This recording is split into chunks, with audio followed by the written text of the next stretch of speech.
Ada sepasang suami istri, namanya Heru sama Lita. Umur mereka 30-an hampir 40 lah. Mereka punya satu anak cowok, masih SD. Dan mereka tinggal di daerah Jakarta Selatan. Nah, awalnya si Lita ini, istrinya, itu tuh ngeluh kalau perutnya sakit. Dan sakitnya tuh hilang timbul terus tiap hari. Ya makin lama makin parah. Sampai akhirnya, udah beberapa bulan berlalu, karena sakitnya gak hilang-hilang, dan gak ada dokter yang bisa nyembuhin, Lita mulai frustasi. Nah, salahnya, Heru sama Lita ini malah mutusin buat pergi ke orang pinter. Dan begitu mereka udah ketemu, si orang pinter ini bilang, saya nggak bisa sembuhin, tapi guru saya bisa. Akhirnya mereka pergi ke rumah gurunya ini. Rumahnya si gurunya ini cukup gede. Dan pas masuk, itu kayak ada panggung yang di tengah-tengahnya tuh ada altar.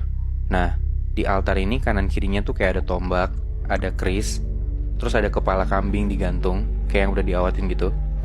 Terus ada kain kafan, sama ada kursi besar di belakang altarnya. Kayak tempat buat ibadah ya? Iya betul banget. Nah di situ ketemulah Heru dan Lita sama gurunya si orang pinter ini. Sebut aja nama gurunya itu Pak Jarwo. Setelah kenalan, Lita ngasih tahu keluhannya dia apa. Pak Jarwo megang perutnya Lita sambil baca-bacain doa gitu. Habis itu Pak Jarwo ini bilang, kalau besok perut kamu gak sakit, kamu datang lagi ya ke sini.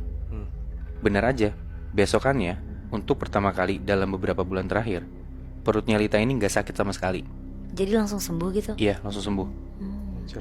Sesuai perintah Pak Jarwo, mereka datangin lagi rumahnya Pak Jarwo ini. Karena kemarin Pak Jarwo minta buat kayak gitu kan.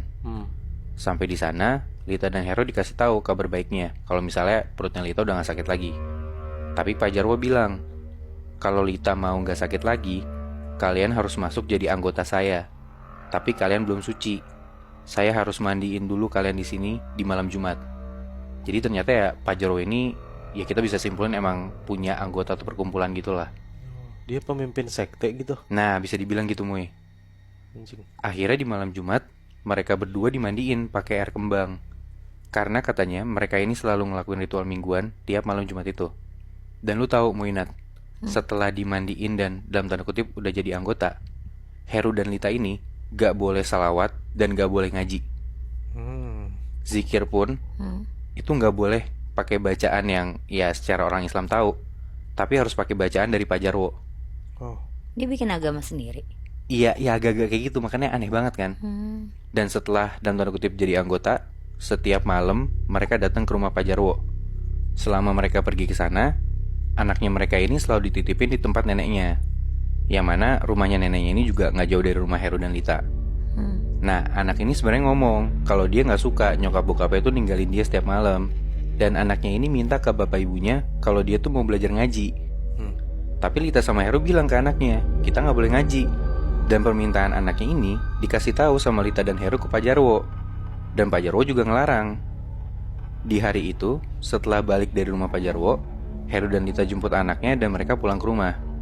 Besok paginya, pas anaknya mau bangun, anaknya itu gak bisa bangun, gak bisa berdiri dari kasur. Terus posisi tidurnya tuh kayak orang udah dikafanin gitu loh, yang tangan yang lipet di atas perut. Dan ditepok-tepok gitu pipinya si anak ini sama Lita, gak bangun-bangun juga. Terus tiba-tiba anaknya ini ketawa dan buka matanya lebar. Abis itu dia ngomong, aku udah jadi pocong mah. Anjing.